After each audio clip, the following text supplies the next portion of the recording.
I call Any more than we do. the meeting for order. This is the meeting of the Norfolk Advisory Committee for April 5th. I did check the date real quick. We have a pretty full agenda tonight, so I'm going to ask for folks' consideration, both committee members and members of the audience, to try to keep their comments directed to what the questions are or what the issue is. I also wanted to acknowledge that over the last few years, we've been meeting in either a hybrid or a fully remote situation, and I think we've gotten a little loose on how we're dealing with stuff. And I hope that the members will try to remember that we're in a public meeting and adjust their commentary accordingly. With that, we have a number of folks that are going to be presenting to us tonight. The schools, the Norfolk Public Schools and the King Philip School are presenting. Apparently, Ingrid was nice enough to tell me that Paul's running a little late, but he will be here. And then we're going to have a discussion of some budget issues and hear from Chief Kinney about particular impacts on the fire department based on the budget. With that, we also have minutes to adopt. We'll wait for the end of the meeting to do that.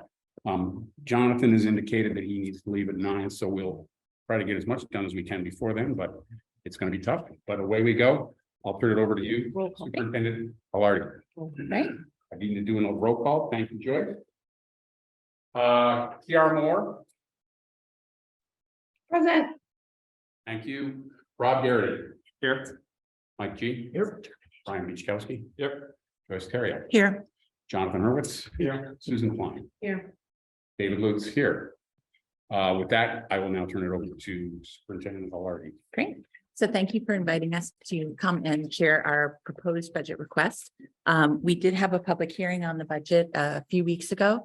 That is available on the NCTV website. So if you want to watch the full presentation, it is posted. You'll see when we present tonight that we have made some further reductions since that time, and the school committee voted to approve the additional reductions last night. So that said, Erica, I think is going to put the presentation up. I'm going to try to go through it a little bit more quickly than we did at the public hearing so that we can save time for comments, because I know KP typically has a robust presentation for you as well. So, sure. You mind putting that in? Great. All right. Can we navigate it from here, Erica? No. All right. So you can go to the next slide. So as always, when we do work on developing a budget, particularly in difficult budget climates like this, we are driven and guided by our mission and vision statements. So when we are looking at difficult revenue pictures and we're forced to make reductions, we are always trying to center those reductions around what has the least impact on the core instructional program and what preserves as best as possible the curriculum and instruction that we're able to provide. Next slide. The presentation tonight, I'm going to go over 5 or 6 quick categories. We'll talk about the budget history and some current new challenges that we're facing. We will talk about and provide you some per pupil comparisons for pupil spending. We'll talk about the budget requests and the budget drivers, enrollment and class size projections, and some things that we've been doing to try to reduce costs and generate savings for the town. And then we'll share the return on investment. I have several people here with me tonight. They're going to support the presentation. Vicki Saldana, who is our Director of Curriculum Instruction, Medora Champagne, Chair of the School Committee, Lisa Sheldon, School Committee, and Barry Nechtau, our Business Consultant. So we can go to the next slide. Next slide again, sorry. You have seen this graphic before, so typically for us to open our doors the way that we close, it generally takes about 3%, and that is a level service budget. Obviously, we've talked during the years 2008 to 2013, the entire state was experiencing a recession. Norfolk was not exempt from that. There were years that there were fairly significant deep budget cuts to programs and staffing. Since 2014, we've been trying to repair and bring back services that were lost and restore the budget. I do want to highlight parallel, beginning really in 2018 on, we have seen enrollment growth every year. Our average per pupil is significantly under the state. We're at about 16,500. When we bring in 10 to 15 new students, that is over a percentage of our budget. So while you're looking at 3%, we were not able to provide level services in those years without additional funds to offset the cost of growing enrollment. Go to the next. Again, when you're thinking about what generates those costs with enrollment, over the past 5 years, we've had an increase of 91 students. Our NSDEC projections, and I think it's cut off a little bit, Eric. I don't know if there's a way to fix that. But we're expecting that to continue over the next 5 to 10 years. We're looking at over another 200 students coming in based on demographics, based on real estate market, based on projects under development in town. When we have that kind of growing enrollment, in order to keep our class sizes within the school committee approved policy, we have had to add classroom teachers. We have also had to add special education teachers. Our special education population and the needs of students are growing parallel and commensurate with the overall student growth and enrollment. We have had to increase special subject staff. All of our teachers have prep time during the day, and our students receive instruction in the arts and physical education and wellness and music as well.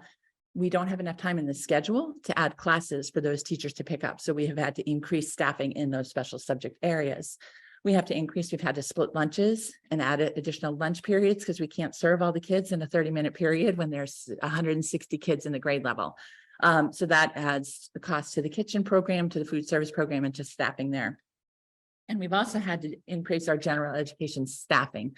So our reading specialists, our math specialists, mental health staff to meet the needs of the growing enrollment. Next slide. Also, I know the town is facing a perfect storm kind of situation in terms of the budget this year. We are also in that situation. So we have 2 grants that we have received traditionally, federal grants, Title I and Title IIA. Those grant funds support our professional development programs. They support our math and specialist positions. Those are considered entitlement grants versus being competitive grants. We are awarded a certain proportion of funds from the federal government based on free and reduced and local economic data. During COVID, the formula for that was changed because we weren't charging and we were not providing for universal. We provided universally free meals for all students. So the federal government shifted and they're now calculating eligibility for these entitlement grants based on federal census data.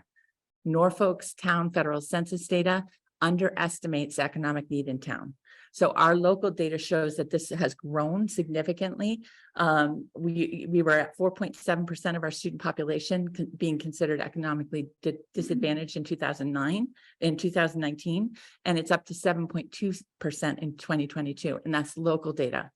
Federal data does not parallel that, and so we have been determined not to be eligible for either of these funding sources any longer.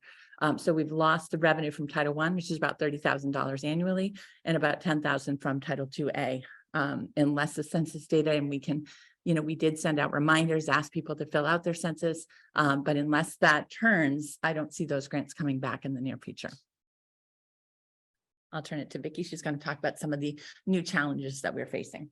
Sure. So I just wanted to capture really quickly just a few highlights for you because I know we've been available for a little bit. But one of the biggest drivers for us, the one a big impact for school, which I'm sure you've heard the news of the last couple of years, is the concern about the behavioral health of American children and the inadequacy of resources and systems to care for them. So even before the pandemic, there was a huge growing need that we've seen in our children in terms of mental health support. And of course, that COVID made a bad situation even worse. Massachusetts ranks higher than the national average for depression and anxiety. A lot in our classrooms too. And one of the last bullets I just want to highlight that 63% of children with severe depression will not receive any treatment or care. Next slide, please. So this just kind of focus few statistics just to kind of show you what our youth have been experiencing, what has been really affecting them, and we all know that if they do not have access, if their social emotional health is not taken care of, obviously they can't access their academic well-being. And in response to the growing need and lack of access to mental health resources and care for families with students, schools play a more significant role in supporting families and students with gaining access to mental health services and supports. So often schools are the only access that students have to train mental health professionals, and school-based mental health is becoming a vital part of student support systems. And this is kind of looking for data that kind of speaks to that. Next slide. Thank you. Another driver that we have that was kind of talked about that we're going to really got is during the pandemic, nationwide mask force had a huge impact. We put in responses of how we can kind of address those issues, and we've had some promising results. You can see our scores in 2022, according to MCAS, have generally started going back up. So because of that, we did reduce a math paraprofessional position that we added to be able to help support the drop that we saw as we see in 2021 in our students' math performance. But as you can see, like our math scores are still below what they were in 2017. They're still, we're still really trying to address the unfinished learning that students have experienced, especially we saw before. The impact on our students' social emotional health is really also affecting their academics. So we still really need, as Dr. Lardy kind of spoke before, to retain the additional supports in terms of teaching staff, so we can really help support our students so they can be successful in the future. So in past meetings, the advisory board has asked about how we compare to the state. So we've added that to our regular presentation. The state releases reports based on every district's end of year financial audit. It is an apples to apples comparison. It's all in every cost and every dollar spent divided by your total number of students. That data gives you the average per pupil spending. This just shows you where we are compared to the state.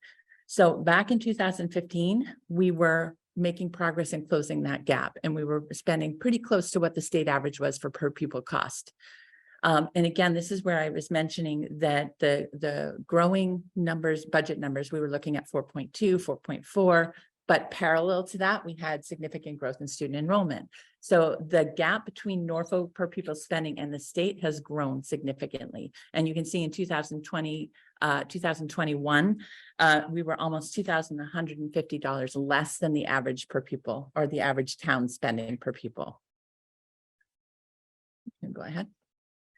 When you look at our regional comparisons, and these are the district that Department of Elementary and Secondary Education identifies as like communities, in part because they are also K-8 or K-6 districts. We're not factoring in the cost of high school athletics and other kinds of programs. So these are what are identified as our comparison communities. You can see currently in 21-22, Norfolk is the lowest in terms of per pupil spending of all of our neighboring towns. We are $600, $700 under Plainville, a couple of $1,000s under Brentham at this point, and the only district in our entire comparison community that spends less per pupil is Berkeley. Next slide, please. So if you look at that, Norfolk spending an average of $2,150 less per pupil to educate our students than the state average in fiscal 2022. That means that our overall budget based on our current population was about $2,177,950 under what we would have been spending if we were at the state average. Again, we've talked about, do you want to do questions throughout? I'm happy to do that, or how do you want to do it? We can go back to it. It's okay. Why don't we go through the presentation? Okay.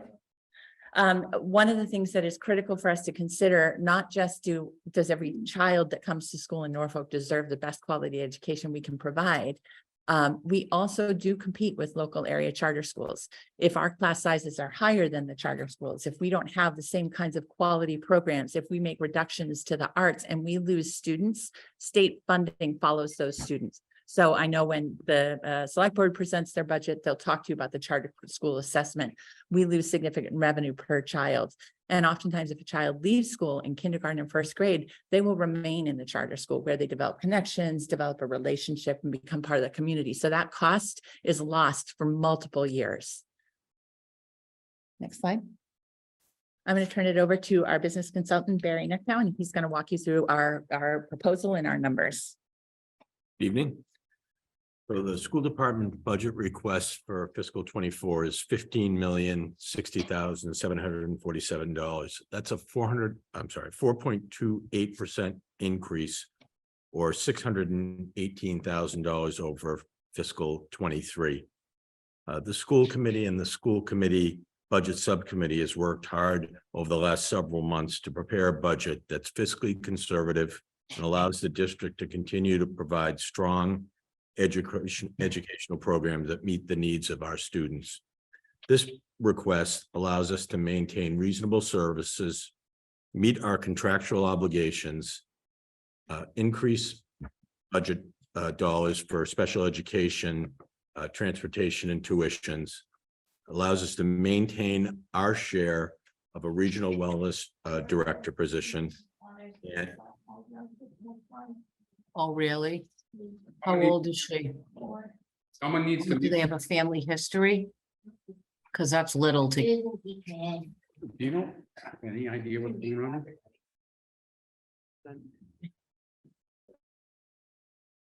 I think so.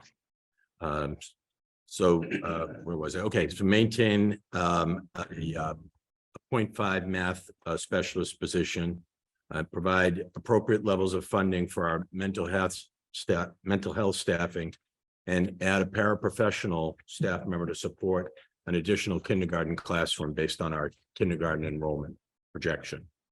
I'm not going to break down the $618,000 increase, and I break it down in three different ways. Next. Oh, thank you. I break it down in three different ways. The first is our contractual obligations, and that's really salaries increases for our teachers based on their steps, lanes, and a COLA. All our other staff projected at a 2% COLA, and then we deducted that from those two numbers of retirement savings that we have from a couple of staff members that have notified us they're going to retire. So of the $618,000 increase, $476,000 of it is just for contractual obligations to our staff. On the next slide, we break down our budget requests for staffing. We also have some budget reductions in our staffing as well. The total is about $48,000. $32,000 of the increase is for the kindergarten paraprofessional that I mentioned to support the new classroom. $22,000. Barry, I'm just going to say, you might want to refer to your packet because I don't know why it's doing that. It doesn't look like that on our screen. So the packet's easier to follow. That would be page 19. 22,000 is the our share of the wellness director, a 0.2 FTE, or 22,000 that we mentioned, and that previously was in a grant, and the grant is no longer available to us, so we want to move that position into our operating budget. We're proposing making some staff reductions as well. 1.5 FTE in math paraprofessionals, 0.3 FTE instructional paraprofessionals, and then we've increased our preschool tuition, and we are proposing to move some salary out of the operating budget into the preschool revolving fund based on the increase.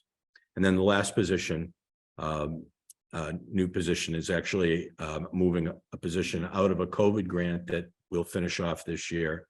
That is a 0.5 math specialist teacher. So that all equals 48,000 increase for staffing. We're on page 20 is a similar analysis, but on the supply and service or expense side. And we're proposing an increase of $638,000 by reducing the expenses at both H. Olive Day and FK, 19,855 and 11,660 respectively. And then we have some increases in our special education instructional services, special education tuitions, and special education transportation. We also have a contractual increase in our bus transportation. We're reducing supplies and services at the district level. Our facilities, supplies and services are going up, things like paper and floor finish, all that are going through the roof cost wise. So we're increasing our facility lines. And then an increase in technology is really not an increase. It's a transfer of some expense lines out of the schools into technology where they belong more appropriately. We're also reducing our substitute line by 21,000 to support our budget increase. Just to break down our budget a couple of different ways for you. On page 21, we break down the percentage increase into 5 categories. Our contractual obligations is 3.14% of the 4.28. Our COVID recovery, and so that's moving an expense out of a COVID grant into the operating budget, is 0.16. The increase in special education and student services is 0.7 of the 4.28. The enrollment increase, so expenses based on the enrollment increase, are 0.38. And then all the other expenses are actually a reduction of 0.1. On page 22. So I think about expenses in our budget as sort of fixed and variable. And when I think about the fixed portion of our budget, I think about salaries, our tuition, transportation, and utilities. And those are things that when we roll into the next year, we're pretty confident that what we budget is what we're actually going to pay out the door. And really, we can't much reduce the expenses once we sort of flip into the next year. And that's about 95% of our budget. So that leaves us about a little over 5% of our budget to cover everything else. So if we have skyrocketing expenses, say in facilities, it has to come out of that 5%. That's about $726,000 that we have to cover everything other than salary, tuition, transportation, and utilities.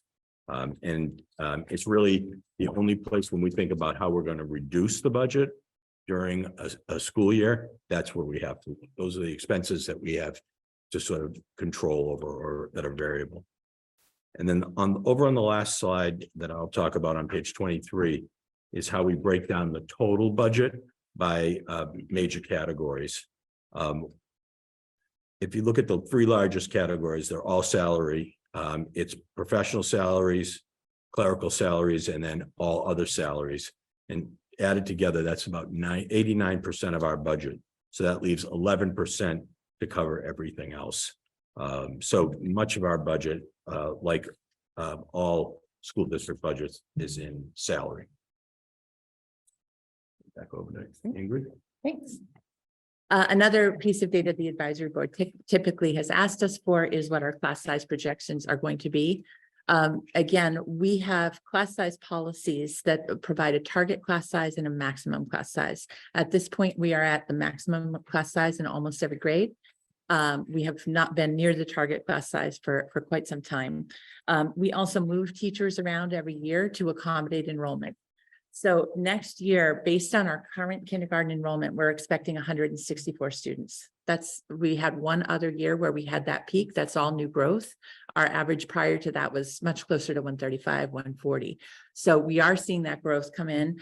As I think we've talked about, we had hoped next year to add another kindergarten teacher. You only saw in our budget requests that we would be asking to add a paraprofessional staff member. We are going to relocate an existing teacher. We're moving them down to support that kindergarten program. What that leaves us with is higher class sizes in other grade levels. So we expect 8 sessions of kindergarten with an average class size of 20.5. Again, that is up towards the maximum class size of that policy range. 7 first grades next year with a class size of 18.3. 7 second grades next year with a class size of 20.7. You'll see that second grade is going down a teacher, and that teacher will be moving, or one of the teachers will be moving to support the growth in kindergarten. Grade 3, again, we had originally hoped to move the second grade teacher up to grade 3, but we now have to repurpose it to kindergarten. That class is going to be the highest in the district. We're at 22 and 23 in that grade level. We also were concerned about that. We heard that we have 2 new third graders enrolling just as of today from Mercy Mount, and we're seeing more kids coming in from Mercy Mount. So these kids in third grade will have the highest class sizes we've had at that grade level in a long time, and they did not have a typical first grade or second grade year. They were remote and they were hybrid. So that was a painful cut that we had to make, but we also can't have 25, 26 kids in kindergarten. So we have reallocated that.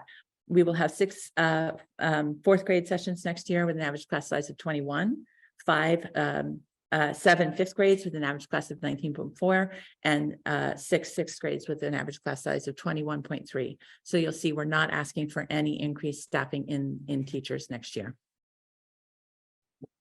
Again, our class size comparisons, you can see this is the same group of comp districts that we use for all of our data points. They are designated by the Department of Education.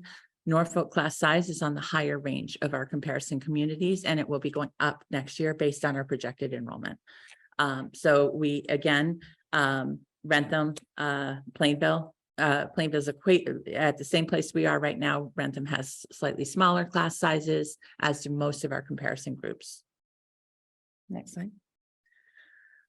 Again, I think it's really important. We do recognize that the town has financial challenges. We don't have a lot of industry in Norfolk. We don't have a lot of commercial tax revenue coming in. And I apologize, I don't know why the slides are appearing differently on the screen. So again, would refer you to your packet.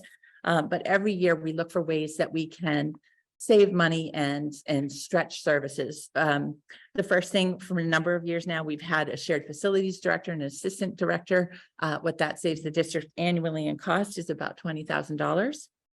We have a shared custodial staff position, and we staggered the schedule so that that person works Saturdays. That reduces our overtime costs for weekend projects or for checking on the school during cold weather, things like that.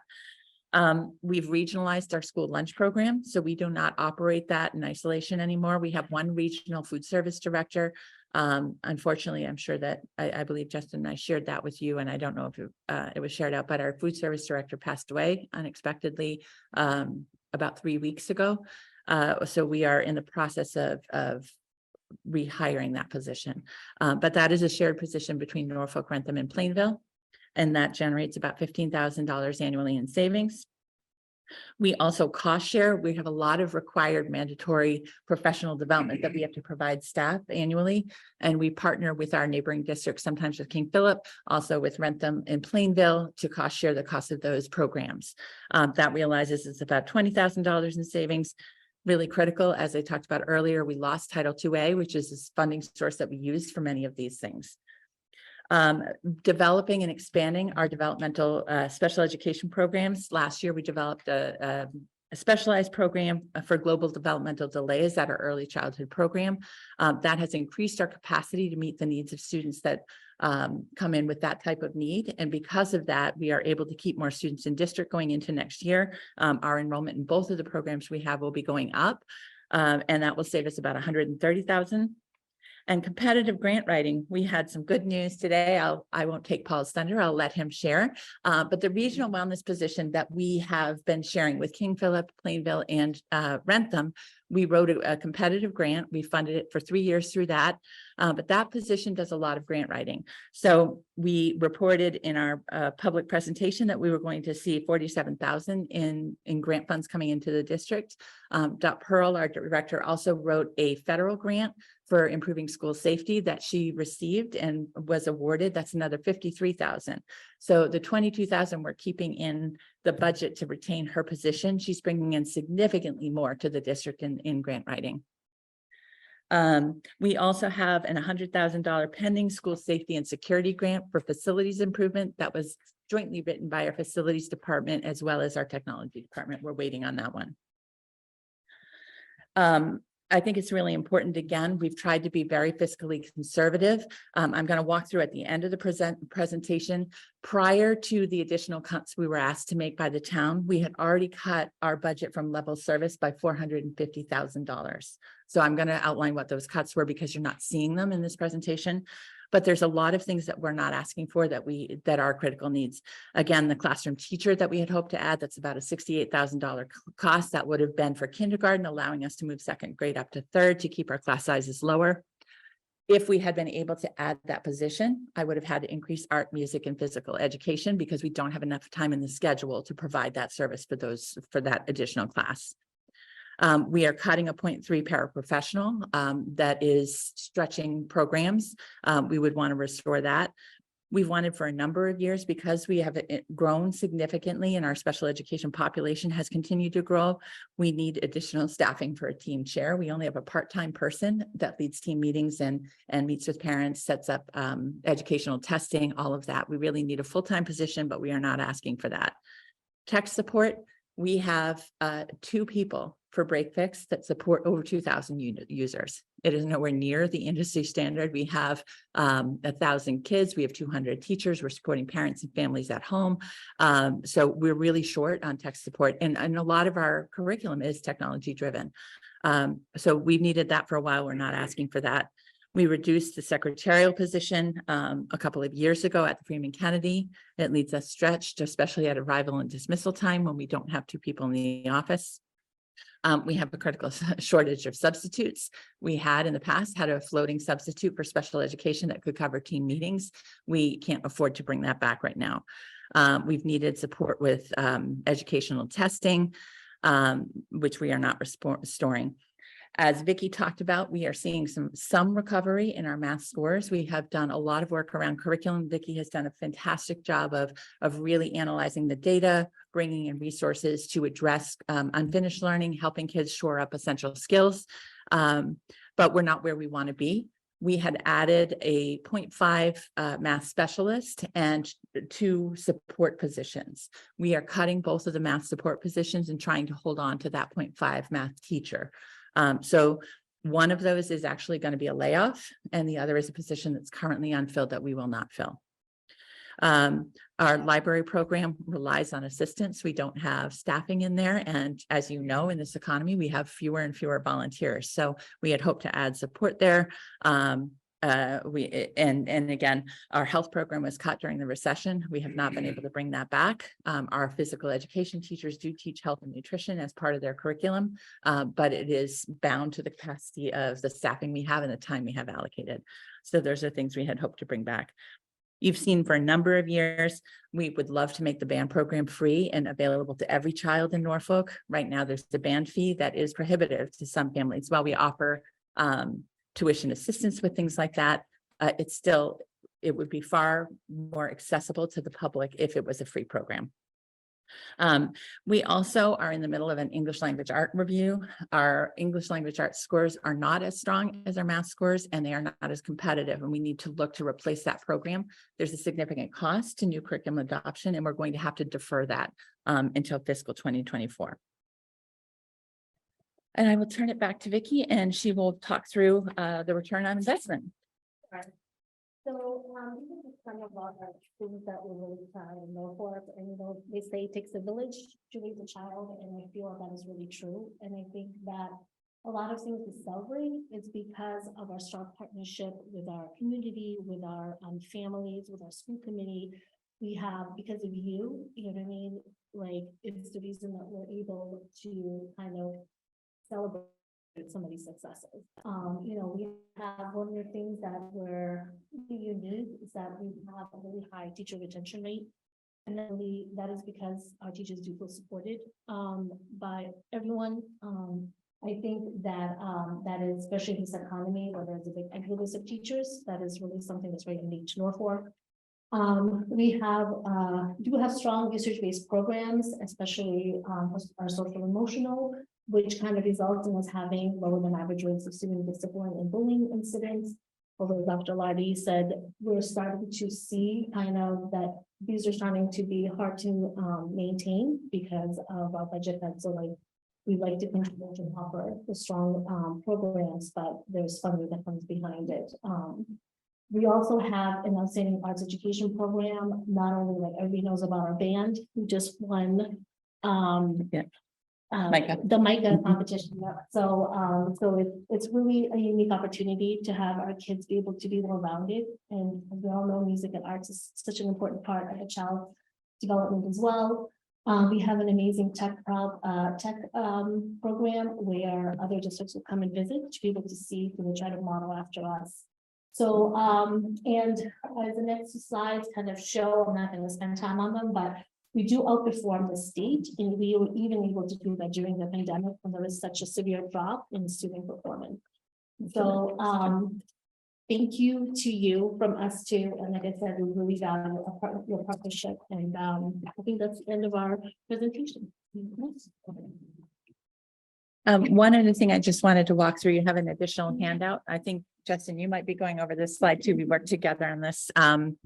But I want, as I said, we've made some additional reductions that we had tried to make to help the town balance the deficit that we know you're facing. But prior to that, our original level service budget was at 6.9%. And I wanted to kind of talk through some of the things that we've cut. As we've already discussed, we are not adding the classroom teacher that we really need for third grade. And as a result of that, we are not increasing art, music, and physical education because we won't have an additional session that we are programming for. We are not filling a current opening for a 0.5 math paraprofessional, and we are cutting another math professional. We are reducing current people by 0.3 for special education paraprofessional staff. We have cafeteria monitors that supervise the lunch program at both buildings. We are using one-time funds next year. We have a balance in our cafeteria revolving account because of the federal meal reimbursement that was available during COVID. And we are going to fund their salaries through that one-time fund. We increased pre-K tuition to try to offset some of the salary costs there. We have cut 198,000 of new special education costs. And I think this is really important because we did that based on a notification of a child potentially moving out of the district. This is not set in stone. And if that family chooses not to move, we are going to have to come back to the town to access the funds in our stabilization account that we established a few years ago. We no longer carry any placeholders for special education unexpected costs in our budget. So we've moved that, but we are not 100% confident that we are not going to need to access the stabilization fund to balance that next year. We have cut, again, we're deferring our curriculum adoption of a new program till 2024 because we cannot fund it. We have reduced district legal fees. We're currently in contract negotiations with the teachers. We don't have any major negotiations next year. So we are hopeful that we will be able to absorb that. If we had added that new third grade class, we would have need to purchase devices to support that program. We've cut those. And we have our facilities budgets up by 27,000. It was initially up significantly higher than that because of the custodial supplies and the supply chain issues, as well as contracts like waste management and other contracts that are all up. We are really lean on that and hoping to stretch that budget, but we've cut it by 15,000. So prior to going to public hearing, we had already cut $448,000 of necessary costs. These are not the wish list items. These are not expanding programs. These are critical costs. We recognized at that point that the town was still $1.1 million short of balancing your budget. We were asked to look and make some additional reductions. So we've done that. We have reduced 5,000 further from all of our expense budgets. We also are laying off an individual. So we're cutting an additional math paraprofessional. And as Barry talked about, we have reduced our subline by 21,000. That's again, we're really tight on that. We have had trouble securing substitutes this year in the past couple of years. We're hoping to improve that, but we have made that reduction. I think the committee has made these reductions after conversations with the town. We are hoping that additional revenue comes into the town over the summer, as I think probably all of you are as well. But we have talked with the town and they have assured us that if that's the case, that we can restore some of these additional 60,000, not the 448, but the 60,000, because if we aren't able to do that and new revenue doesn't come in, there's a potential we won't be able to bring subs in after a certain point in the year. And we will have to be pulling teachers from other classrooms to cover absences, which disrupts the educational program for everyone. So that's a little bit of a gamble there. But we are hopeful that the financial picture improves over the summer. Medora and Lisa, anything you want to add to this or? Yeah. Sure, it feels a bit like Groundhog Day. We did this last night, so. I'll try to be better behaved when I was at 9:30 last night. I think that the school committee as a whole, while we unanimously agreed to make the additional round of cuts at our meeting last night, has a lot of trepidation about this budget, and we understand the situation that the town is in. We have not fully recovered in math, and we're cutting math instruction, essentially. We dropped in ELA, and we are cutting ELA curriculum adoption. So I think that it is a very challenging situation to be in, and we want to partner with the town, and we appreciate that we are being assured that if, additional funding comes in, it will be restored. But it is over a long-term concerning scenario to be in, because the students keep showing up and we have to keep continuing to educate them. And, that classroom teacher will need to be added at some point. And, that, as you can see, has significant ancillary costs, attendant to it by having to add additional specialist time.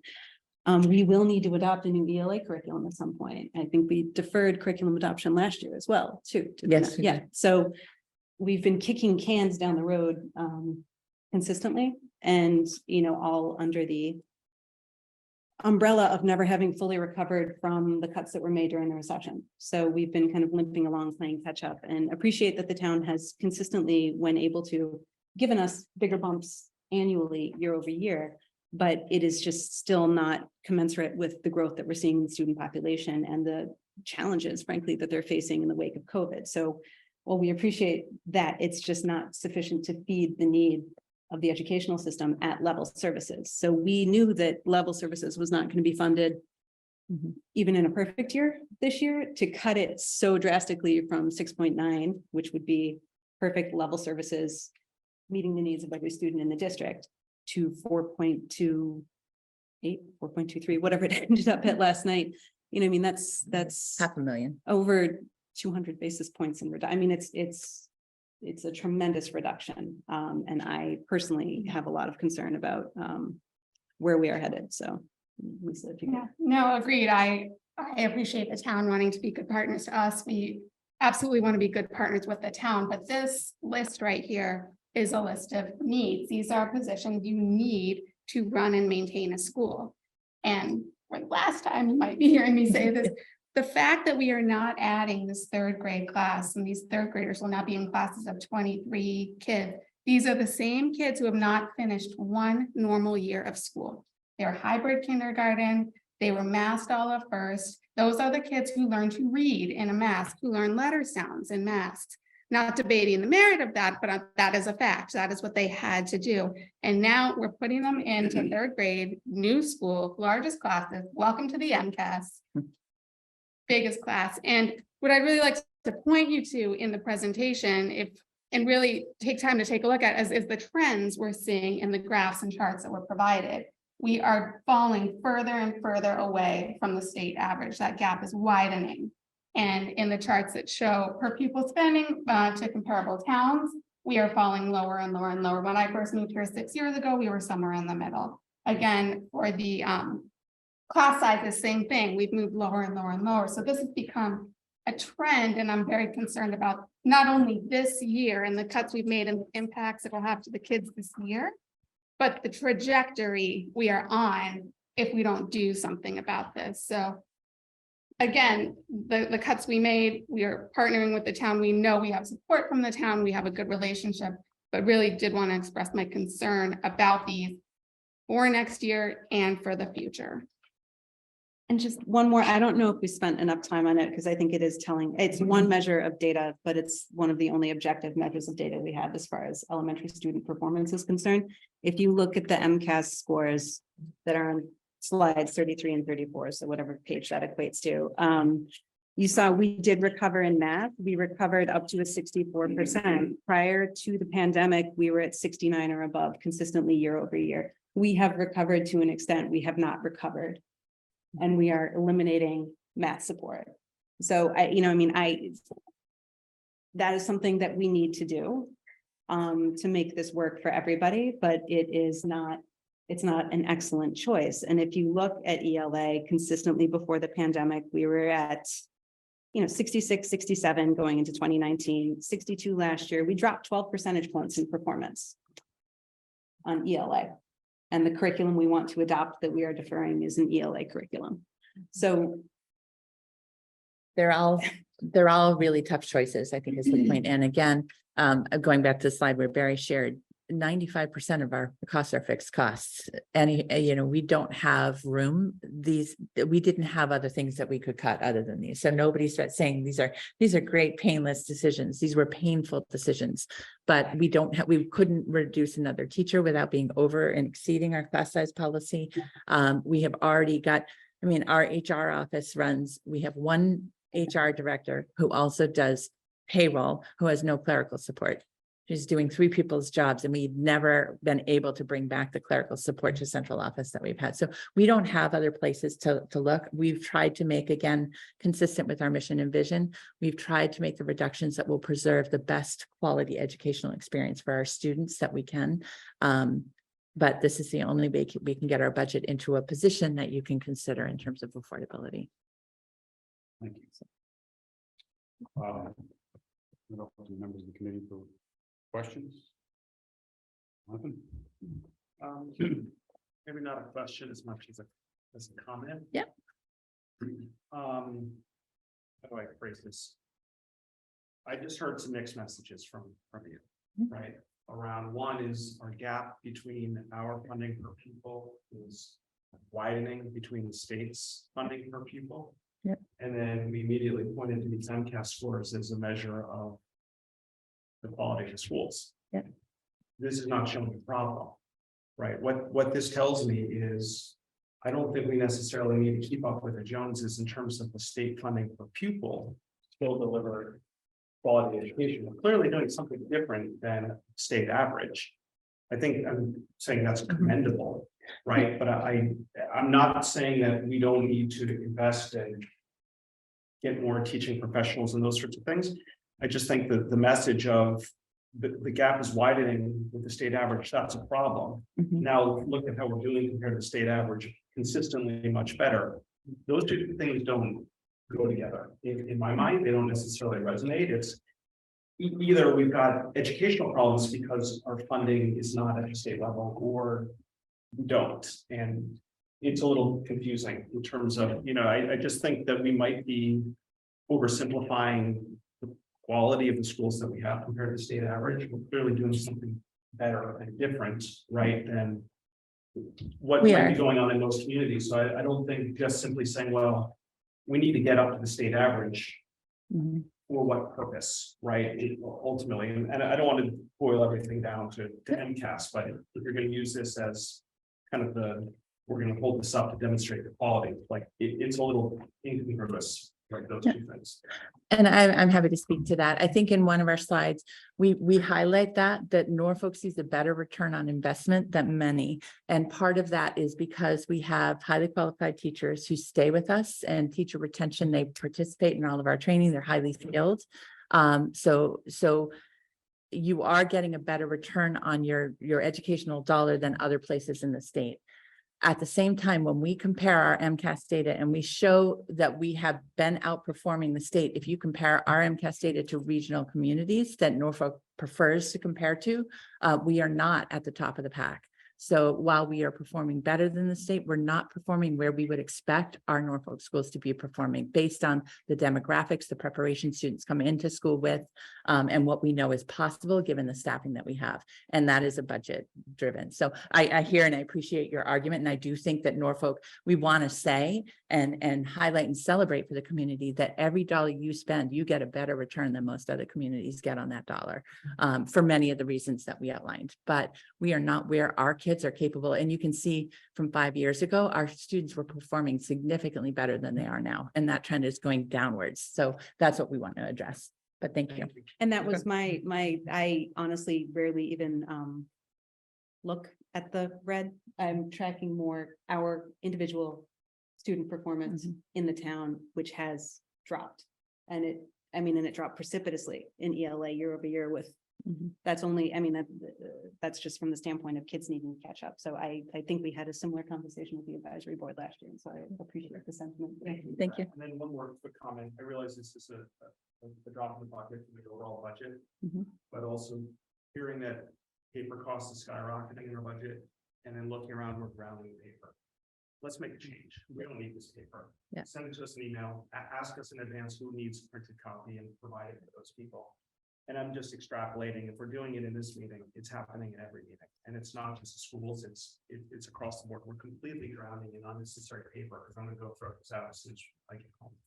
Yeah, I appreciate Everyone's that. got multiple screens now, and Yeah. and I mentioned this not to specifically and solely focus on paper and the cost of paper, No, I but appreciate there's probably so many analogous things that we are just doing it because this is the way we've always done it. And it's no longer relevant or it's no longer necessary. We could probably save one of these part-time positions, right, that we're laying off from cutting the paper budget and just trying something different. Yeah, I appreciate that. And I can also get some data because that has been an effort that we have been making at the school. And I appreciate we do bring printed copies to meetings because there's a short period of time. And if people don't have handouts, we want you to have the data, but we can certainly look at that. But we last year, we cut our paper and we cut our printing and copier costs by almost $40,000. So we're not perfect at it by far. We could have room to grow, but we have been making a concerted effort to bring those costs down. So thanks. We put even just to be very specific, I just want to highlight, we put in codes on our copiers all Yeah. across the school. Yeah. So that if We you have printer accidentally counts. printed to the wrong, it just doesn't sit there. People have to come in and release it. So that Yeah. we really have looked at every angle to be able, and I really appreciate what you're saying. I 100% agree. But that is something that we did, we have made a concerted effort to really focus on too. And save some trees, right? Yeah. Susan had her hand up Susan? first last time. Thank you. On his topic, just only because he mentioned that, it's not my question. I would assume, and I hate to be so blunt about this, but I would assume that the reason our costs are significantly less than the state is because our poverty level is significantly less than the state. Let's call it what it is. You don't spend near as much in free lunch. You don't even qualify for the state funds from free lunch. So I would assume that that's probably roughly where that 3%, a good portion of that 3% probably falls. So we're never going to spend at the state average unless we overspend. So I think we're probably at the education level for the state average, meaning class sizes and a curriculum, and it's the other costs that we don't infer that other districts infer. Because when you compare us, compensatory to similar economic towns, we don't have that huge jump. So anyway, that would be my opinion on it. This is a 3-part, but it's all on the same thing. So I'm going to run through all 3, but it's literally one question. Okay. Do you have stabilization funds? Do you have space for the additional classroom? On that same token about what you cut, can any of your aides also serve as subs during the day? I'm speaking of if you could have added that teacher, if you could have added that classroom, do you have stabilization funds to pay for it so that we don't further hurt the town? And do you have the space to hold that classroom? So good questions. We do have the space. We would lose something else. We have a curriculum room that would transition into a classroom, but we do have an open classroom at Freeman Kennedy. We could allocate to an additional third grade class. We do not have stabilization funds. The only stabilization funds we're legally allowed to have are the special education stabilization funds, which we established with the town, and they're for very specific unexpected special education costs, of which we potentially might need 200 of the 250,000 based on the student that we were discussing earlier. And are your volunteer, I'm sorry, are your aides able to fill in as subs, like legally, are they allowed to fill in the subs? Well, So if you were- that's a you said your difficult sub question. is Extremely short. I'm trying to figure out what happens if you don't have a free teacher and you can't get a sub because there's no money for it. Does that class just not have school? No, we So have to someone has pull to be in the people, room. but it's problematic. So the only general education assistants we have are in kindergarten, and they do sub when the kindergarten teacher is out. But all of our other assistants are supporting special education programs. When you pull a special education assistant out of their role, we are out of compliance in meeting that child's IEP requirements. So it is not an acceptable thing to do. If we're desperate, that sometimes has to happen, and then we have to make services up. We can't consistently pull people and disrupt students' programs, so it's not like a viable alternative. And I just want to go back because I want to make sure I understood your other question, Susan. So when you're talking about comparisons per pupil spending, are you saying that we should be comparing to the like communities in cost versus the state? I'm saying that every year, we have a conversation about how far we fall below the state spending. And based on, I feel, having been here for a while, it's based on the mood in the room. Right? Some years we're like, hey, we're doing such a great job. We're spending less than the state. And then other years we're like, wait a minute, why are we spending less than the state? We should be spending more. We should be on average with the state. And I'm simply trying to make the point that it doesn't matter if you believe one way or the other way, or you're basing it on the mood. I'm assuming, it's just an assumption, we don't have the poverty costs that are built into more than not. So let's say, I don't know, I don't want to call out a specific town, that's not appropriate. A larger suburb of Boston might have a lower level of income per person in per resident of the town.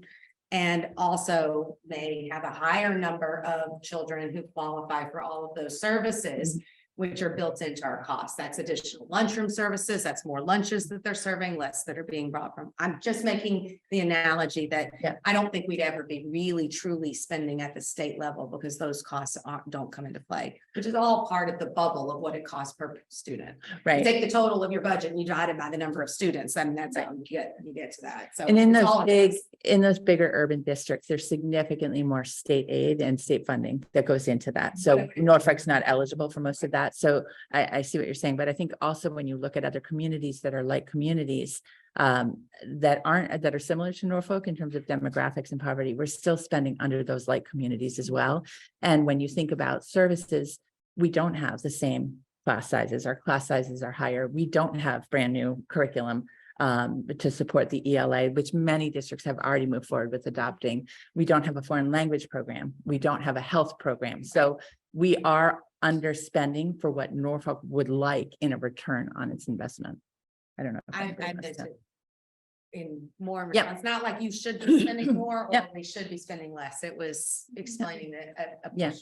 also probably play into. I think something to consider is Income level. the trend line too, that both with the like communities and the state, we're getting further and further away. And on the like communities list, dropping lower and lower Yeah. on the list. I'm glad you mentioned that. I was gonna wait until later, but since you mentioned it, I'll show that. I actually think that's a little bit concerning for the town, to be honest with you. And obviously you're new, so this isn't your issue at all. I'm sorry, you're probably faster at it. Wait. There it is. Does anyone see a problem with this? That's why it's in there. Susan. This line goes completely straight. With the exception of a recession from the pandemic. Our line for the last 10 years, whatever's on here, I apologize for not being able to read that, is like this. It means, I'm assuming that means that's because they can't really depend on the number that they're gonna get from the town. Some years we're getting more, some years we're getting less, some years we're being told at the last minute to cut the school budget. They're being told, I should say, not we, but they're being told that, and there's this huge dip.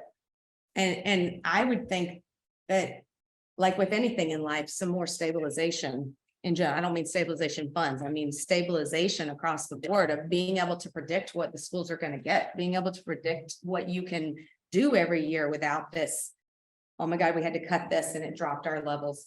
I'm just saying, since you brought it up, I would actually see that as an issue. And I think that's one of the things that we were pleased about is that the town is engaging in working on more of a master plan, because I would say that part of this picture that's showing the growth is enrollment growth. And that is unpredictable. And we are experiencing significant growth, new students moving in that come at a cost. So even though the town is giving more dollars each year, that's not showing up because we are stretching services thinner each year. So a big reason why you see the gap getting bigger from 2017 on is not because the town's not funding the budget. We're looking at 4.2, 4.4, but it's being absorbed by more students each year who require additional busing, additional, other services. So I do think looking out, and I know Justin's committed to working on, we need to forecast what I think building is happening. Building permits are getting issued, new developments are coming in, some of them are 40Bs. And we don't have a plan for how we're going to meet the revenue cost of that to keep up. And so, Raise that at this level too. yeah, and so I think that is that's the picture we're in, is that we don't have a plan that's sustainable to meet those new costs. And so it is unpredictable a little bit each year. Mike, do you have a question? Yeah, I had a specific one, but Yeah. so thank you for all this information. Sure. It's very clear with pictures. Just on the federal grant funding, I was just curious what the local data is that we used in order to compare it against the federal. data. So we get data from Gateway, and it's multiple factors that we receive from the state. So it's not free and reduced lunch as much as it is housing assistance, other kinds of programs that people are participating in that we get that data back from. So it's that it helps compare to what the federal government is looking at now. Yeah. Okay. Which is just socioeconomic data comparatively. Just from the census, yeah. And again, not everybody returns that, so. And so unrelated, so I'm assuming that the increased enrollment isn't a bubble. I mean, No, just and the know NESDEC kind of what this looks like. We've Yeah. Talked about this before, but Yeah, we've had a couple of demographic studies done, and we just had one updated in May. We hired an outside consultant through NESDEC who have expertise in educational and enrollment forecasting. I think I sent the copy of that. I think I brought it with our last year's presentation, but I'm happy to share it again. But the projections continue to go up, and they are not accounting for, the only things NESDEC will consider is projects that are under construction. They don't, you still have several projects that are in consideration. They only account for in their enrollment projections, projects that have started, because a lot of times, and you probably know this better than I do, but as a project is proposed, it changes throughout the stages, and they're often brought down in scale. There are fewer units, fewer bedrooms, all that matters. So they only account for projects that are underway and approved. Based on those estimates, we're looking at another possibly up to 180, 200 kids over the next 5 years.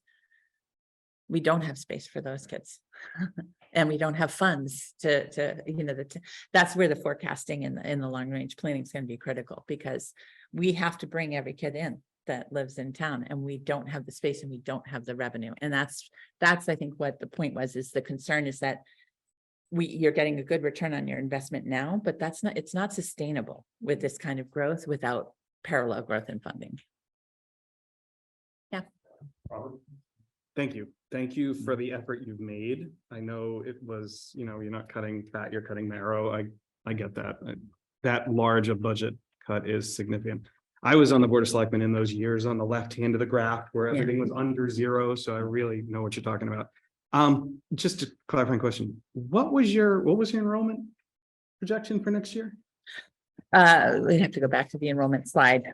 I have all in there, the by class. So I don't have the total in front of me, but you can see. Oops. Barry, can you add that up? No, there's no numbers. Yeah. In the slide, it shows you the enrollment by class. It doesn't show you a total, but we can get it for you. Class, if you add them all up, you're at 985, which is actually less than the last 3 years. We're a little bit lower last year. We had some students leave to charter. We had some students homeschooled during COVID, but the projection for next year is actually increasing. And this doesn't include pre-K. We don't give pre-K because that is a tuition-based program. Okay, does the So- DESI number include pre-K? There are two different DESI metrics depending on what you look at. Some of it is pre-K to, what was that? The district profiles? It does have a pre-K breakout. Okay. All right, they give you like 1016 and 23, 1031 and 22, 987 and 21. Yeah. So, okay. We had we were expecting, and that's, I think, part of what's driving the kindergarten growth. We had expected a higher enrollment in kindergarten last year than we saw. We are not quite sure whether the pandemic affected that. We had kids that didn't go to preschool during the pandemic because people chose not to send their kid to hybrid, virtual.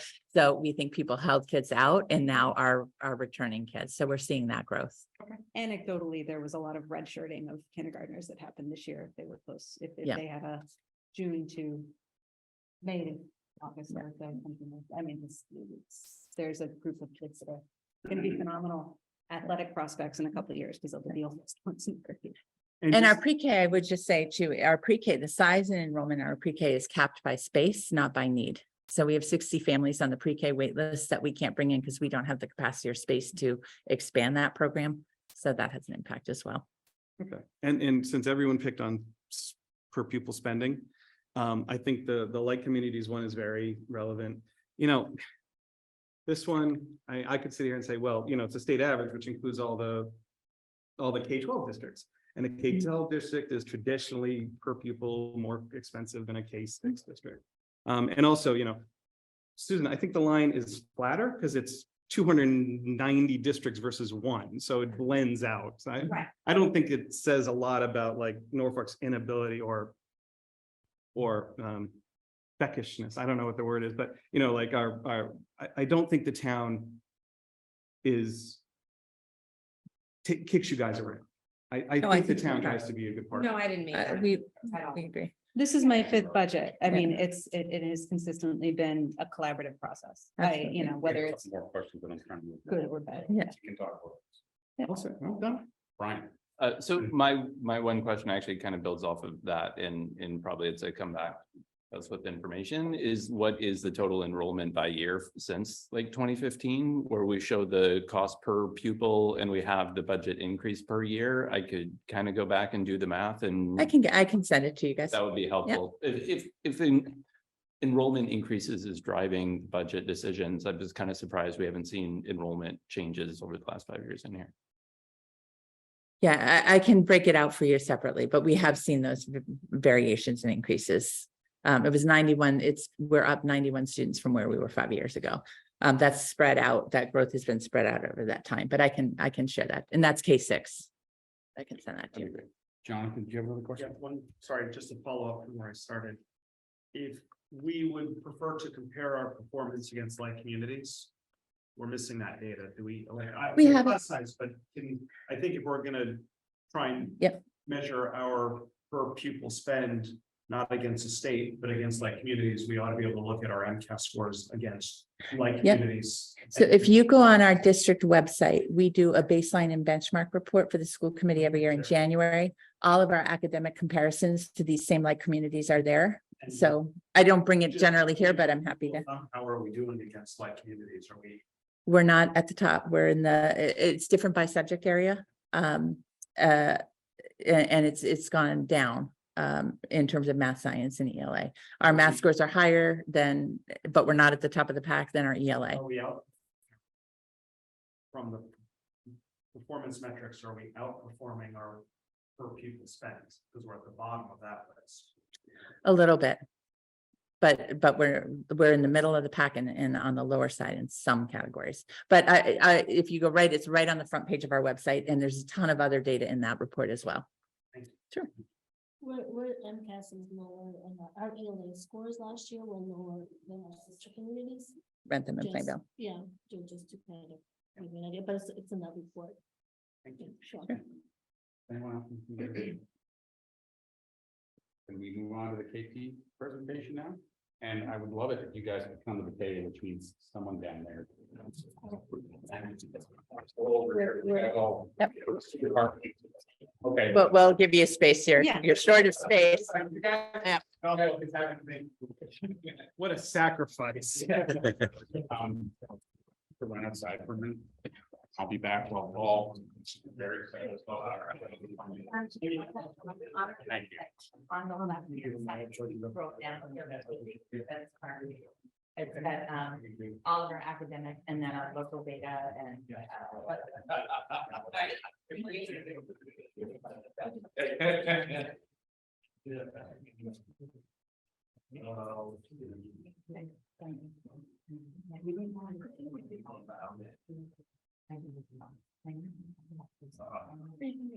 Yeah, no, I know what you're trying to.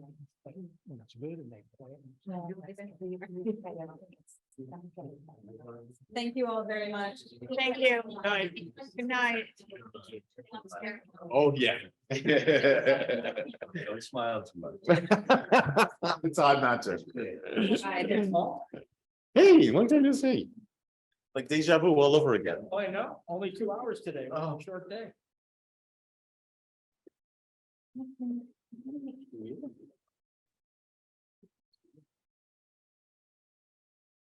We only have 716 slides.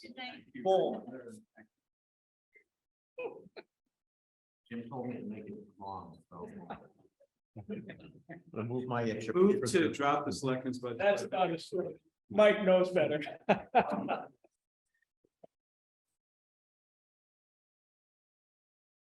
don't know if we've lost people here or what, but I'm gonna start our paper around. And I can tell you, the reason why we do bring it is because in a situation like this, if technology for whatever reason is not working, then it's almost impossible for us to walk you through a budget without you having a paper copy. But otherwise, actually, we have moved to a Google platform. And so the really nice thing is when we have a meeting, everyone can pull up the same Google document and we can all edit and work on it right at the same time on our computers. So you are correct, we do generate much less paper than we did before. But for tonight, we want to make sure you see every single slide that we have to share with you. Oh, I've got more. And more. Yeah. May I Chair, for a second, make a suggestion to you for, that possibly we could do. Is there any way when the schools are presenting to us, because they've already held their public I meeting, understand, yeah. you could have a shorter presentation We- and more time for questions, because I think that we would have liked to have been able to ask the questions, so. That's exactly what we did. He's got it, yeah. Okay, good. I would also say that the school, in their defense, they had a hearing on this, so we.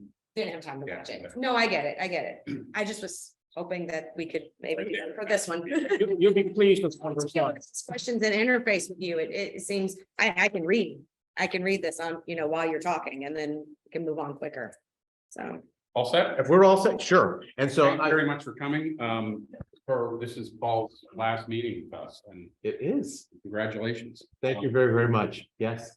And this is actually the last Paul and Larry show together. As far as the budget goes. Larry's gonna struggle next year, isn't he?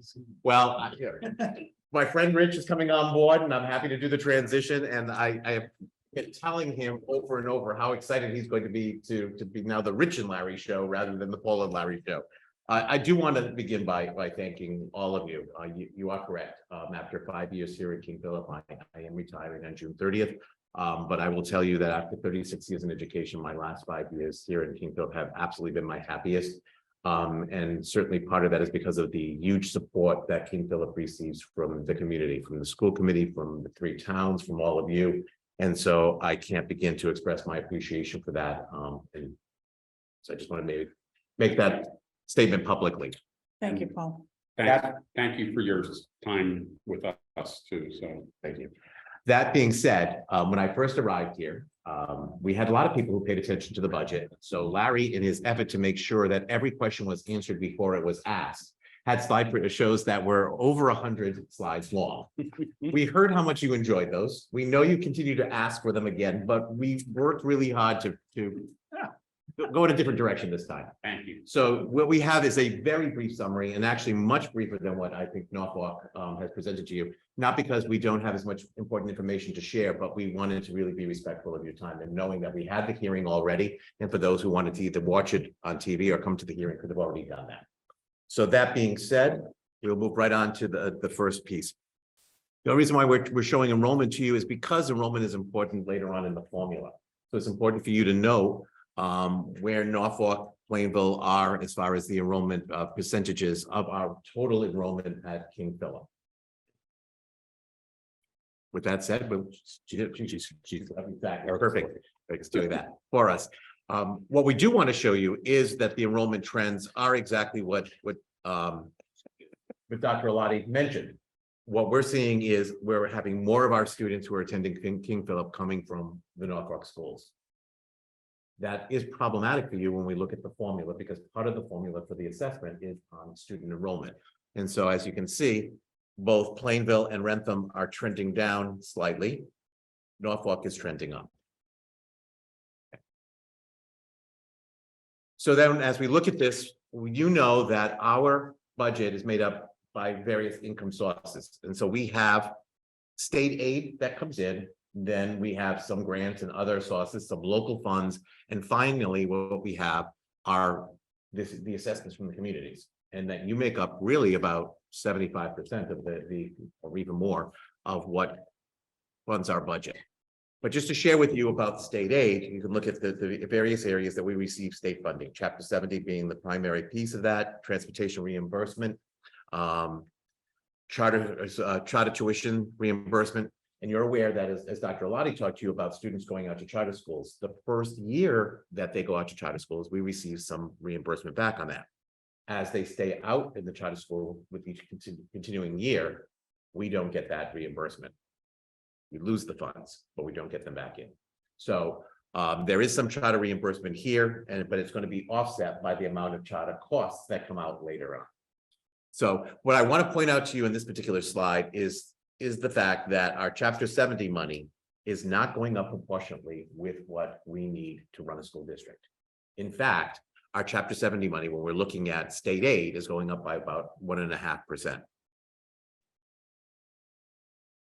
We can't continue to maintain a school district on 1.5%. And so if we need more than that, and you'll understand why we do need that further on, and state aid is only going up by 1.5%, it means the increase has to come from someplace else. That comes from the assessments. I think it's important to note, and I want to thank Larry for digging up this particular fact, but you hear a lot about the Student Opportunity Act that's out there, that there's a lot of money going out to public schools. Well, the money is going to the urban districts. The money is not going to the majority of districts. So I think this stat is really important. Over 71% of the new Chapter 78, that Student Opportunity Act money, is only going to 32 communities or 10% of the districts. Almost 93% of all new Chapter 78 is going to only 106 districts, 33%. The remaining 212 districts in the state are sharing a combined total of only 7% of the overall Chapter 70 money. That's why we're going up by 1.5%, and other communities are getting boatloads of money. And I've worked urban for a long time, and I understand the needs that go along there, and I'm not begrudging that. But I am concerned that the formula does not equitably supply, additional funding to all communities as it should. And when the funding doesn't go up proportionately, it's the communities themselves that feel the heat on that. So we go from there. So we talked about state revenue. Now, local aid, district level revenues. We have very little ability to generate revenue, but there are a few places that we do bring in some revenue, money. Medicaid reimbursement is one of those areas. When I arrived here, we were not billing Medicaid for services, but you are probably aware that we can bill Medicaid for medical services that we provide within the school. Example, speech and language therapy, nursing services, etc. You can see there was a huge spike in 22. That was not because we had more speech and language services going on, but because of COVID, and we were able to bill dramatically. So that really is an anomaly year. If you look at the previous years, we were basically bringing in about $100,000. We've been very aggressive at that. We recognize that as you see later in this presentation that there's going to be a stretch on the budget for the communities. We're estimating and hoping that we can generate $150,000. So we're increasing our revenue, our local revenue by that to try to support the communities in this matter. But as you can see, trending wise, it's been closer to 100,000. We're hopeful. We're fortunate we have a fantastic treasurer who's looked at our funding and looked at with the way the economy's changed, investing money differently, and that is generating additional interest revenue that comes in. So we were often asked about other revenue sources. Other revenue sources are always one-time revenue that may have come in for a specific item. We may have had an insurance claim that came in or something like that. So we can tell you that in fact we ended up with revenue, but we can't project that we're going to get revenue because it's not something that occurs annually. E&D, we always try to do our best to maintain an appropriate amount of E&D, but then also use some of the E&D to balance the budget. We've consistently used $400,000. That leaves us under 3% in E&D. We can keep up to 5%. We keep that amount of E&D in there because that is our basically our free cash at that point. If there's any one-time emergency that happens, if we had a major roof issue or something like that, that's the emergency fund that would help take care of that. Because as you know, because we receive revenue from all three communities, we act as our own municipality and we have to cover those kinds of costs. We'd have to otherwise go back to 3 communities to try to get that support. So that's why some E&D is always important for us to have in the account. All right, if we move on to our next slide. Overall, what I will share with you is these are our major line items for funding for our schools: instruction, technology, transportation, etc. What I will share with you without going into each line, because Larry has in the past had lines that take you to each one of those and then break it down to much more detail. And, and that's in the second packet if you want to see the detail. Sorry to interrupt. No problem. What I would share to you is this. This is a less than level service budget. We will be down 2 positions next year. We're absorbing them through attrition, but we are down 2 positions next year. And we had exorbitant increased costs primarily in the area of special education. And I'll just share with you broadly what that looks like. So we receive students coming up from the elementary level, get 1 or 2 from each district that may be requiring out-of-district services. In this particular case, we're seeing 4 new cases. And as a former special education teacher and director, I've looked at the IEPs and absolutely agree that these are appropriately placed. There's no criticism on the elementary district for having them placed, but when they move from 6th grade to 7th, we automatically pick up the bill. Just the reality, those students are already outplaced and there is no way for us to bring them back in and appropriately educate those students. Additionally, we're looking at some homebound services as well for some of our students that require much more critical care. Additionally, Massachusetts votes on a percentage increase that private schools can go up annually. It has averaged about 2% annually. This past year, Massachusetts decided that those private schools had spent so much to get their kids through COVID that they needed a larger increase. And they approved an increase for private schools, private special education schools, of 14%. Our collaboratives, who service some of our students, is going up by another 10%. So our out-of-district costs are either going up between 10 and 14%. So between the costs of those increased tuitions and the new tuitions, we are looking at an additional $750,000 in special education costs for next year. The $40 million budget. So you're looking at approximately 1.75%.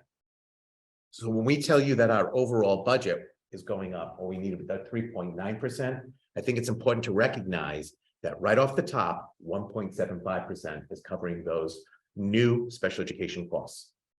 I will share with you that I've been lobbying, maybe I would take that word back. I'm not supposed to lobby. I have been advocating strongly to the state for support for us regarding those costs, that 14%. Because circuit breaker helps with it with high costs. The problem with circuit breaker is it's a reimbursement. So we spend next year, then the year after circuit breaker would kick in. So in a year from now, that circuit breaker should mitigate some of that 14% increase. But this first year, it's not going to do that. And so myself and a few others, superintendents have loudly suggested to the state that they should put some additional money in to support us, at least for that first year, to help districts with this cost. There's some conversation out there, but we've got no confirmation that that will occur as of yet. Believe me, if it does, then we will certainly, try to support the communities accordingly. But as of now, it's only hope. There's no additional support right now. So that's why, again, we wanted to emphasize to you this. When we put our level service budget together, it was almost 8%. We knew we could not come to you with an 8% budget. And so we have chipped away and worked and finagled things to get us down to under 4%.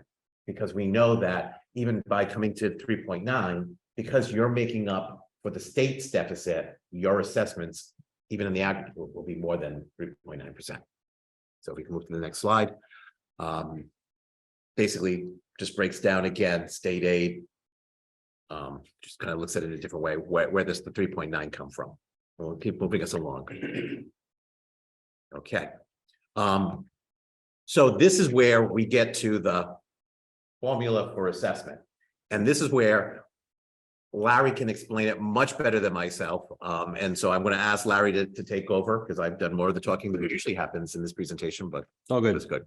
So without getting into all the nasty detail of the formula, so the assessment formula, as I think most folks know by now, we're using the state statutory formula, which uses a starting point of the required local contribution.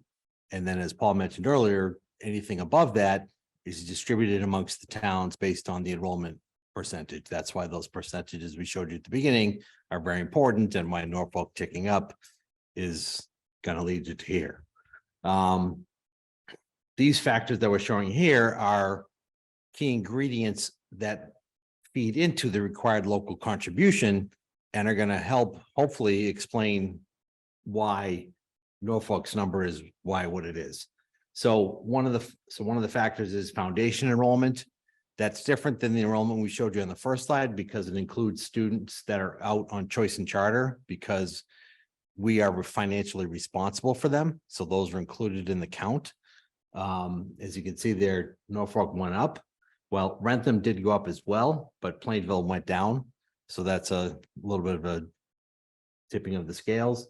The municipal revenue growth factor, that's determined by the Department of Revenue. It's essentially, the best I can explain it is it's a measure of a town's capacity to support education in terms of new funding. So it's basically used as a multiplier within the formula. The state takes last year's minimum contribution and multiplies it by that percentage as a step along the way. So obviously the higher the percentage, the higher your number is going to be as you go. The three towns have traditionally been fairly high. You see here, Norfolk is actually on the lower end, but again, 4.47 is, still on the higher end. So that leads to the required local contribution. And this is where half of the whammy, we'll call it, I guess. I don't know. So if you look at the chart, Norfolk's assessment is going up about $1 million. It's going up just over $1 million from the current year to next year. So half of that is because the required local contribution is going up almost $500,000. That's just the starting point. So the starting point is $500,000 higher than it was last year. And you can see Plainville is basically flat and Rentham's went down, which while not impossible, it's very uncommon to happen. So when you compare the starting point of the assessment formula to last year, Norfolk jumped up $500,000. Plainville basically stayed flat and Rentham went down from last year. So now you're taking those relative starting points and then on top of that, allocating the rest of the budget by those enrollment percentages, which Norfolk went up and the other two went down. So now if you pair those two together, I think you'll see why the formula ended up the way it did. And the allocation of the rest, like you said, based on the KP enrollment. You can see the percentages we showed on the chart before, but the raw numbers. Norfolk, and this is just students attending KP school, so it's not including the choice and charter. That's how the regional agreement works. Norfolk went up 9 students, Plainville and Rentham both went down over 50. So that percentage is, obviously it's a zero sum calculation there. So so Norfolk's required contribution started out $500,000 higher. And based on the rest of it, that's where the other $500,000 comes from. And the rest of it distributed to the other 2 towns. So again, as you can see, Norfolk's assessment increase going up 11.18. Plainville and Rentham 1.64, 1.53. So what we've been frequently asked, actually, in years past, primarily by Plainville, who had been hit hard for a few years in a row, to kind of show some trajectory of what that looks like. And we can see that there's some years where Norfolk has had a very small assessment. And when you look at 2021, it went up by 0.19%. And so that was a great year for Norfolk. Unfortunately, that was also it was not a great year for some of the other communities. Plainville in 22 and 23, got hit harder than the other communities. In the end, this year, it was the perfect storm as far as, the formula goes, and Norfolk really got hit hard. And probably in a year when you can least support that hard hit. We feel terrible giving you that news.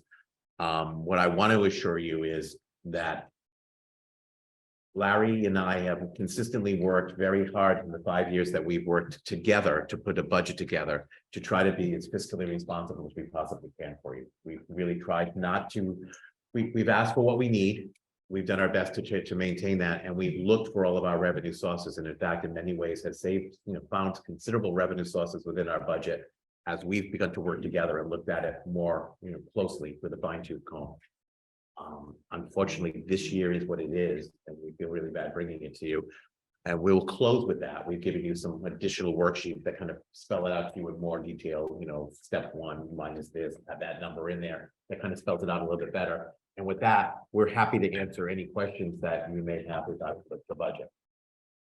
I have one question, and everyone else can hear your questions up. And it may sound somewhat, it may not matter because it's on, go back to the summary of formula factor 1, which is 9. That one. I did the math, so it sounds to me like you're down 99 students. Yeah. Does that play into how you do staffing consideration? So Reflected anywhere? it's an excellent question because people kind of look at that number and Why I said does. 'Cause So at the output, again, prior to my arrival here, I was a preschool through grade 12. Right. Superintendent. At the elementary level, if I've got 400 kids in the grade, and I can then divide that number by the number of classrooms. Right. Okay, and so if I have 20 less kids in that classroom, that's a classroom, in that grade, I can knock that down. At the high school level, because of the cost selection, there are no 2 students who have the same schedule. So I can't say that because we have 20 kids who now are fewer in 9th grade, those 20 kids now have the same fewer classes. I can take one section of English away or one section of math away.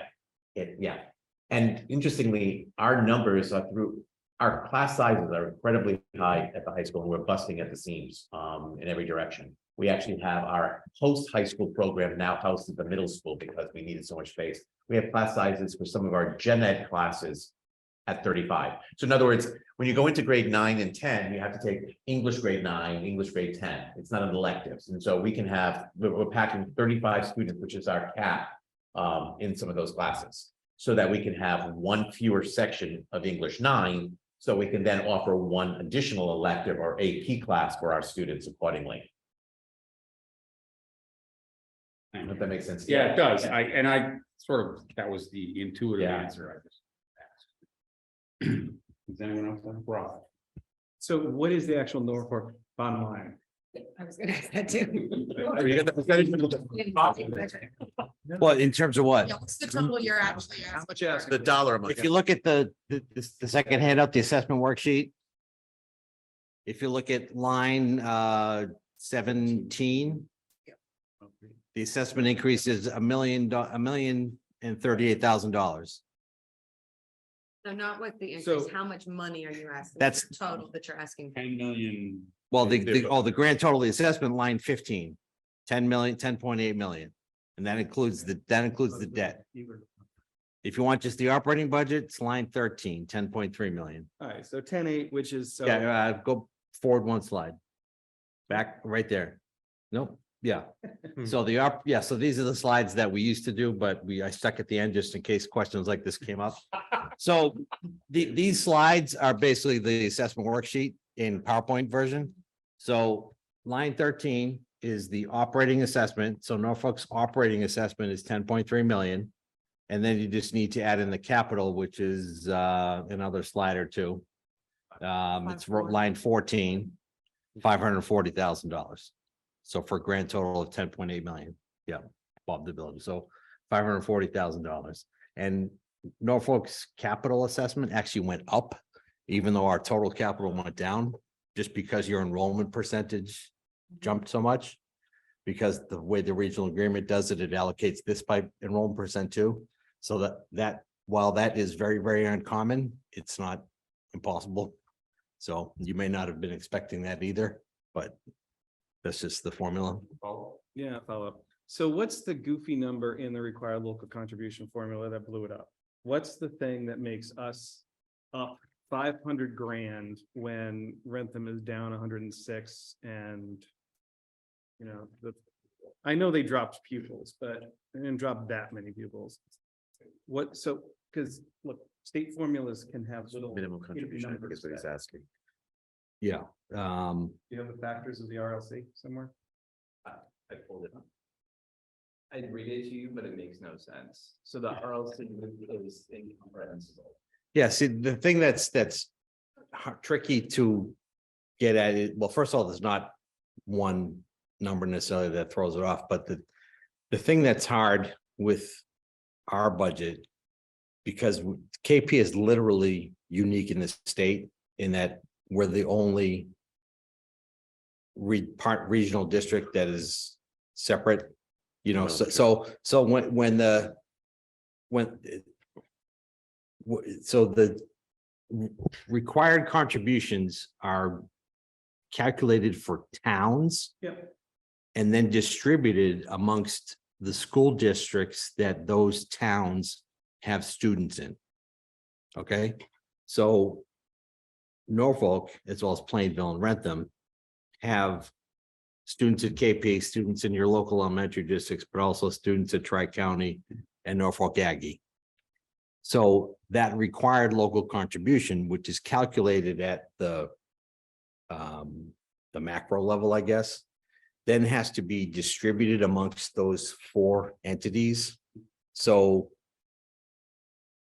it's really not only what the KP components of it are, it's also what the elementary components are, and it's also your smaller components to the tech and the Aggie. Isn't like there one required local contribution that travels wherever the students go?